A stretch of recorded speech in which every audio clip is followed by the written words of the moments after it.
Welcome back, ladies and gentlemen, to Landrake British Motocross Championship, fueled by Gulf Race Fuels, of course, title sponsor Revo. And we have got the quick rundown there. And yesterday we saw more great racing in this class. Billy Askew has secured the championship. He only just did enough yesterday. He needed to be leading by 45 points or more, and in the second race he slipped right back for some reason. We're not quite sure if he was playing it safe or if there was a problem, but yeah, he slipped back to 7th place yesterday in race 2 after winning in race 3 after winning race 2. So Billy Askew did just enough to seal the championship, and he's got a nice big gold #1 plate on that GRT Impact KTM. So there he is, your class champion for 2022, Billy Askew, but he did not have it all his own way yesterday. Josh Vale took races 1 and race 3. He leads the overall there with a good margin. Charlie Richmond showed his best form of the season so far, leading. I think he led 2 out of the 3 races, and he finished 2nd and then 3rd twice. So watch out for the number 30 rider on the MGMX KTM. He was certainly riding well. We also saw some good racing through as well as Vale, Richmond and Askew. Jake Walker was his usual hard-charging self, but he was inconsistent with an 8th, a 4th, and then a 2nd in race 2, which he did after a crash. So he really did pull through. There he is on your screen, number 99, Jake Walker. Number 30, Charlie Richmond is there. Ollie Bubb was also in form on the number 44, Gas. And number 18, Drew Stock, was also in the mix. There is Josh Vale on our screen. He's more to the inside than most of the riders in the starting line, and we'll see how the Big Wheel 85s make it through here. Yeah, there's definitely, you can see the different sizes of the riders. There's some that are absolutely ready to go up to a 125, arguably even a 250. There's some other riders that are still waiting for that growth spurt. And surprisingly, even some riders with a long leg still deciding to use the start blocks. It seems to be this new thing happening in our sport where it's like start with your feet up on the blocks, and I'm not so sure about that, but obviously, you know, once you've dialed any technique, there's no right or wrong. It's what works for you. Yeah, so there's no way I would have gone for any blocks at all. The 6'5" would have been a right mess of me. As you get prepared for the Big Wheel 185cc class to go as they launched away. Somebody went right up the inside line, almost on a different planet. But out in front, it looks like that number 30 again. Charlie Richmond gets another stunning hole shot. He is out there looking for the 25X hole shot award. He grabbed it yesterday in race 2. Ollie Bubbs had a good start as well, and then Askew, the champion, is there in 3rd place. Freddie Gardner also with a good getaway. I did not see Josh Vale towards the front end. Yeah, he's fighting his way through now, currently in 6th place as the Big Wheel 85cc class rip into this Landrake circuit for their only race today. Yes, Askew, well, you know, he's won the championship, isn't he? So he can ride fully relaxed. To be fair, I don't think he felt the pressure anyway. He's kind of he's been out in front so many times this year across the board at national level. But now championship's done and dusted, you know, so he can just go for it. Yeah. Not worry if anything goes wrong. The pressure's completely off, so I expect him to just put the early heat on Richmond here. Richmond makes a slight mistake going down the hill as Askew was briefly in an MGMX KTM sandwich with Freddie Gardner in a good 3rd place there. And straight away there goes Askew at the far end of the circuit. Just come out of that bottom corner, took the uphill 2 steps. Quicker than Charlie Richmond, and he powers up the hill now. Askew, look how much taller he is than Richmond coming up that hill there, and Gardner, no giant himself, is up there in 3rd as well. Well, Billy is still not done and dusted by any stretch, but the word on the street, and that's me trying to be hip, the word is that he will go on to a 250 next year. Where? Wow. We don't know. I haven't seen anything, but then I've been busy for the last few days. But I think that he will be looking to go on a 250 directly, not just go straight past the 125s, straight onto a 250. So let's see if that happens. Yeah, Finley Evans did it this year, and although an injury got in the way slightly, he's also riding it very nicely. Drew Stock is up there now in a good position. That's 4th place for the rider number 18 on the Madison 3-flow Mad for Motocross Gas. Yeah, that's my another team I manage and run. I've got to curb it here. I've got to rein it back, and I do too much. I know I do too much, but I can't help myself. Are you like that guy in Lot Stock, Two Smoking Barrels? He's got lots of little fingers and lots of little pies. So Free Flow is a brand that I started 2 years ago, and didn't really do anything with it. So I thought, okay, let's start a little youth academy team. So along with Harrison Greenoff, Drew Scott, and also we got another rider out there, Zane Stevens. That's our little Free Flow Madison team for this year. Yeah. Well done, good stuff. And Josh Vale has just overtaken your rider there, Jeff. So yeah, Drew Stock just going through. Jake Walker made a mistake at the bottom of the valley just now, and that's let a couple of riders through. Bub is having a scrap there with Jamie Keith. Hard charging Jamie Keith coming through well, and Vale, after a relatively poor start, has let Askew and Richmond get away, and Freddie Gardner is up there still in third place as well. So Vale has got some work to do to try and repeat his race wins of yesterday, but he could well have a good grasp of the overall trophy as Drew Stock tries to tuck inside him on that Max's Tyres corner. And Stock not quite able to make the move, and Vale stays in fourth place as they head towards the far end of the track before the wave section. Just want to highlight how good a year Josh Vale has had. I've been super impressed with him, not only with his riding, but just his general application. He has got himself fit. I mean, really fit. He was kind of like a stocky, like just slightly chubby kid, whatever. Obviously, you can see that he's quick and those kind of things, but he has absolutely put the work in, and everything that's come his way this year is through hard work, and it's starting to pay off. And I don't know where Josh is going to go. There's talk that he might stay down in the class, whatever. Let's see. He's a big lad. I mean, he's got a decision to make. Yes, if he stays down in the 85cc class, I think he'd be the dominant rider. But then the answer to that is, will that do him any favours? True. He might win everything and be the guy to beat, but regards of his progression. So he's got some decisions to make coming up, Josh Vale, on his future. Yeah, he's attacking now Freddie Gardner for third place. And being a taller rider myself, I think it does you no favours. He's not stopped growing by any sense of the imagination yet. And I know personally that you can be in perfect position on a small bike as a tall rider, and you can still go off the back of it. It's a very difficult position to be in. I think he's be much wiser to go into a bigger machine. He's certainly moving up now. He's up to third place in this race. So he has made short work of that gap to Freddie Gardner, and he has got now just over 5 seconds to catch up to Charlie Richmond in second. So Vale on the move, and that's a wonderful fly kit. And correct me if I'm wrong, that's the Team GB livery on his bike from the Coup de l'Avenir, isn't it? No, well, he's ready for that as well. But he went and raced the Worlds. That's right, he did. So of course, yes. and he performed well, really good. So he's keeping those graphics on because like I said, got the Coupe coming up. I think it's the first weekend of October, isn't it? Right, yes. Yeah, and that's was that in Finland they raced, I believe, wasn't it? Yes, it was, right, yeah. And there's a few riders through the youth classes are running with those graphics, catching me out yesterday, changing their colours that they've ran all year, and then I was thinking, suddenly he's on a white bike. But looking really nice on both Josh Vale and several of the riders through the class. I remember Riley Ray Barrow was one of those rocking those graphics as well. Look at Vale scrubbing that bike. Beautiful. Lovely style. Yeah, that was immaculate. A little kind of, half turn down just opposite there to bring the bike low. Not a full scrub, but he definitely hit the downside perfectly. Great racing. This is that classic inside-outside big corner. It's very hard to hold that inside, but looks like the inside's working at the minute because it looked like Jake Walker went down the inside and made that move.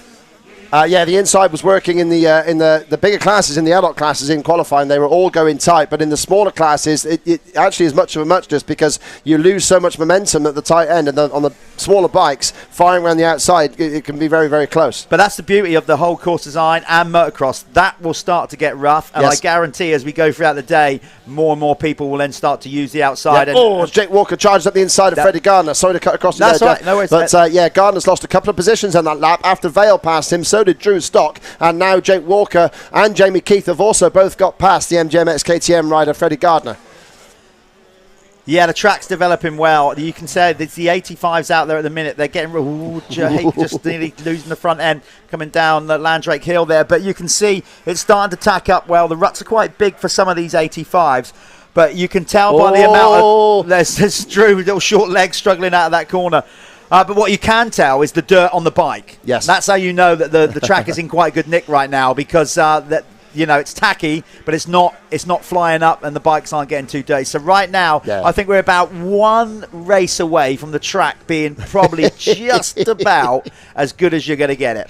Yeah, it's not sticking to the bikes there. Yeah, Drew Stock made a mistake in the centre of that valley in that tight rut, the same rut that caught out Jack Taylor in the 250-125 race. So, that's cost Drew Stock the position there to Jake Walker, who's charging through to fourth place now. Jake is in contention for a podium here, although Askew is making that difficult for him because he's clearing off to the tune of 8 seconds out in front, with Richmond second, Josh Vale third now, trying to hack back the advantage to Charlie Richmond. So the scrapping is, as we're seeing on camera here, Jake Walker in shot with Drew Stock behind him, then Jamie Keith and Freddie Gardner. They're all together between 4th and 7th on track, and behind them is Ollie Bubb. Lucy Barker putting in another good ride into 9th place. She's certainly putting her efforts in this weekend on the Store 114 KTM. Gus Musto, Lewis Spratt, Zane Stevens, Austin Beastie, Alfie Payne, Tyler Jones and George Clark rounding out your finishers at the moment, rounding out your runners I should say, in the big Red 85cc class, with 6 minutes plus the 1 lap to go. Still plenty of time for things to happen here as Gardner looks to attack back towards Jamie Keith, but now he's fending off Ollie Bubb. Still favouring that outside. I would have thought that Freddie might start looking at, having been past there last time around, to take a look down that inside at some point. But this is the beauty of the youth motocross. They need to learn. Sometimes they by being overtaken and by that, then coming in and talking to their crew, it's all part of the learning curve. But those little things you pick up as you go along. Certainly, as you get better, you kind of wise up straight away, going, hold on, I just got overtaken there last lap around. So you got to think on your feet a lot more. Yeah, my dad used to hassle me if I got past in one place and I kept my line and I didn't change it. He would give me some serious stick. So yeah, it looks like Freddie Garner might have an issue because he was not this far down over this weekend. He's been at 4th and 2/5 for Freddie Gardner, so he's lying 5th overall in today's in this weekend's event. But he's falling back now. Looks like he's losing out. He's going to go back to 8th. Do you know what? I think you are right. I think there's something going on here with Freddie. He just doesn't quite seem to be, let's say, in his like a normal aggressive state. He looks a little bit laboured. I don't know if he's got some kind of bike issue that we don't know about that's just holding back, but he doesn't look so aggressive. No, he's not attacking that corner at all, is he? He didn't go for any of those inside ruts, decided to go around the outside. I noticed when he jumped up out of the Max's Tyres corner over the tabletop, he looked across towards the pit lane area, which is back across the track to the track behind him. So yeah, I'm not sure if Gardner's looking across and thinking trying to tell the guys telepathically that there is some problem going on there. But yeah, so he's falling back a little bit there. There's a bit of a close scrap going on between Jake Walker, Drew Stock, Ollie Bubb there in shot on the number 44 Passion Racing. So Jamie Keith. That was Jamie Keith. Oh, Jamie. Down on the inside.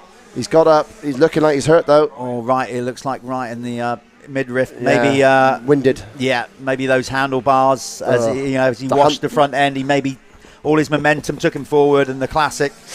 Handlebars to the midriff.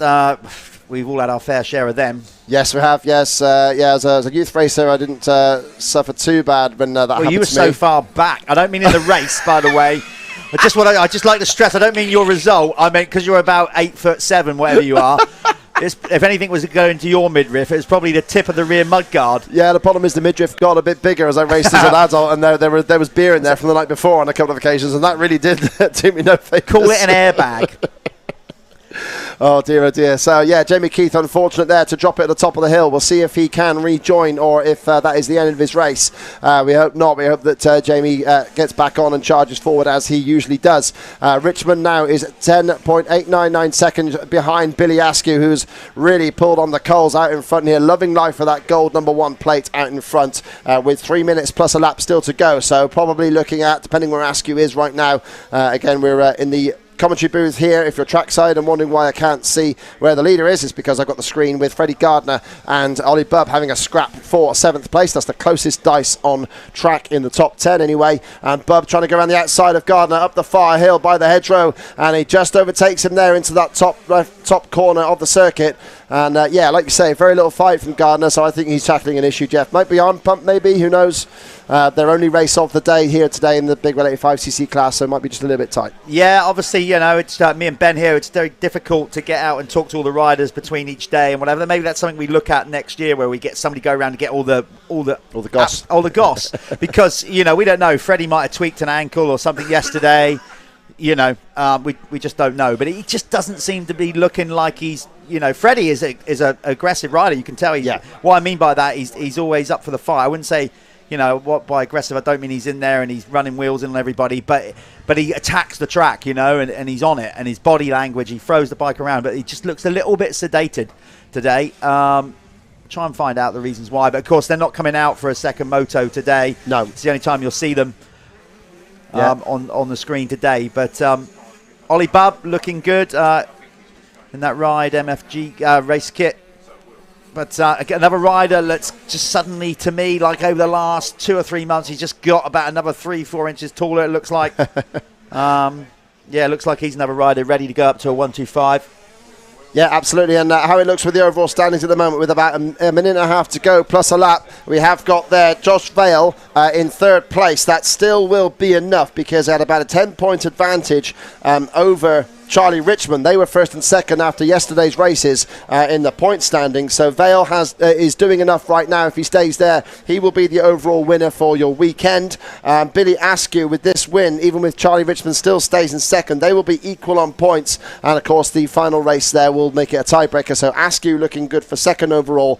Charlie Richmond, if it stays like this, will sadly just lose out for him. But still, third overall for Richmond. That would certainly be his best overall finish of the season. He's had a few, in fact he's been fourth 3 times this season in the overall reckoning. So finally Charlie Richmond's looking like he's going to climb a podium if it stays like this, which is getting close now. I think we've got 2 laps to go.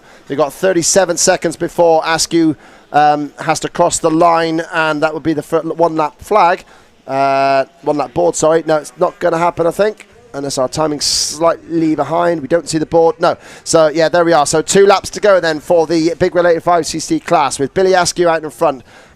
Charlie Richmond still in second place at the moment, with Josh Vale third, Jake Walker fourth, Drew Stock fifth, Ollie Bubb sixth, Freddie Gardner seventh, Lucy Barker now moving up to 8th place, Lewis Spratt in 9th, and Gus Musto 10th. Sadly, it looks like Jamie Keith has dropped out of the race.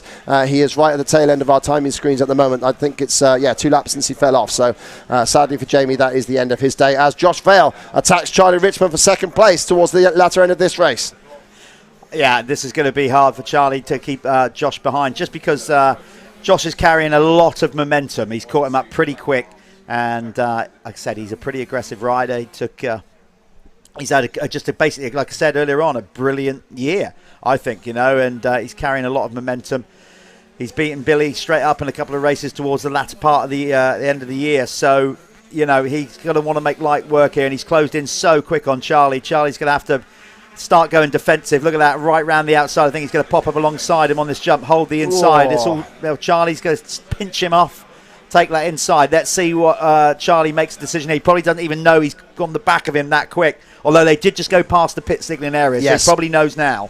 Yeah, he certainly does there. George Clark was making the track a little bit narrower there as he went a lap down. So, yeah, that deprived Vale of the option of blasting around the outside of Charlie Richmond. So now Vale is attacking him towards the far end of the circuit as they head towards the wave section. Vale was good here yesterday. He was stacking this very nicely, but Richmond seems to have improved his speed through there.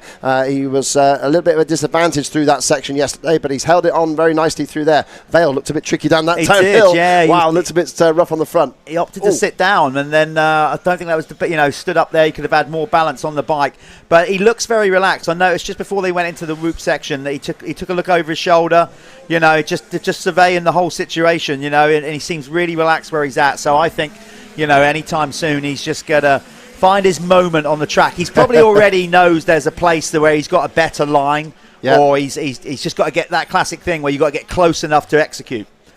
Yeah, they'll get the last lap board this time around as Richmond takes a nice wider line around that bottom corner in the valley, and keeps ahead of Josh Vale, pulls away slightly, in fact, through that section. As Billy Askew starts the final lap of the race here in the Big Wheel 85cc, race 4 for the day. So if it stays like this, in fact, even if Josh Vale passes Charlie Richmond or not, he will be the overall winner for this weekend at Landrake, and that will be Josh's first overall win in the British Championship. So that would be great for him to crown off his season with that one. And Charlie Richmond in second place. Even if he finishes there, he would still be third overall, because Askew, with this win, they would tie on points. And of course, if Richmond gets past, then Askew is going to be 2 points clear of him. So that's how it's going to end here if it stays like this, with Josh Vale looking like your overall winner ahead of Billy Askew and Charlie Richmond, if everything stays as it is on this last lap. And we saw a few changes yesterday with the last lap, so I'm going to keep quiet. That might answer why Josh caught him up real quick, but was kind of seems quite casual. As I said, look behind, just surveying the situation. I think he sat there and thinking, well, I'm going to win the overall. Why risk it? Yeah, absolutely. I mean, he would have known that he had a 10-point advantage over Charlie Richmond through the weekend with 2 firsts and a second, as opposed to Charlie's 2 thirds and a second. So, yeah, from that sense, Vale would know the situation there. Jake Walker in 4th place is going to be frustratingly off the podium for him. He had an up-and-down day yesterday, and 4th place is going to be where he'll finish overall as well. Drew Stock has got a decent gap over Ollie Bubb in 4th, and Freddie Gardner looks like his drop down the pack has ceased at 7th place, with Lucy Barker 8th. Gus Musto has passed Lewis Spratt for 10th. There was a close point situation between Lucy Barker and Lewis Spratt, the closest point situation in the top 10, but Spratt needed to overhaul 5 points on Lucy Barker before this race, so Lucy's managed to fend him off, and Lucy will finish 8th in the championship if it stays like this, with Lewis Spratt in 9th. Gus Musto, 9th in the race, will finish 10th in the championship. Here's the champ, on screen right now, gold number 1. As I said, he's had a prolific year in the big wheel class. He is moving up, going out in some style. Yeah, last few corners here, that bright chrome gold plate looking very good here. That was Jamie Keith still circling, trying to pick up some points. Yes. That's nice to see Jamie at least still on track. That's the main thing, so not overly damaged. And there he is, checker flag time. Billy Askew takes the race win, the champion for the 2022 season. And I'm going to drop back and interview. Shall I? Yeah, go and have a word. If here we go. There's telling him to go over to the winner's circle. So we're definitely going to get a rider to interview this time. We're going to go to a very quick ad. When we come back, Ben will be down there with, I'm guessing, the race winner. We might even have the overall winner there as well. But we'll be back soon. You found it. This thing sets you free. It makes you feel immortal and exposes every weakness. This thing can hurt, but it teaches you how to overcome. And that's exactly why you do this thing. This thing is what makes you great. Embrace it. Believe in it. Be who you are.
Okay, here we are then in the waiting area just after Billy Askew has taken the final race win of the Big Wheel 85cc class. So we have got there, Billy. After that one, you've taken the championship as well already yesterday. How was that for a nice little celebration? Yeah, it felt good to get the last race of the season with a first. Just got a good start and just rode my own race really. So really happy with what I've done this year, and I'd like to thank everyone that's helped me. That's got me this far. Great stuff. And any plans for next year? Anything that you can announce as of yet, or what's happening for you? I'm going 250F next year. I don't know what class, but still working on it, and that's it really. Great stuff. Well, congratulations on a fantastic championship year and that final race win and second overall for the weekend. And yeah, we will see Billy, I'm sure, next year.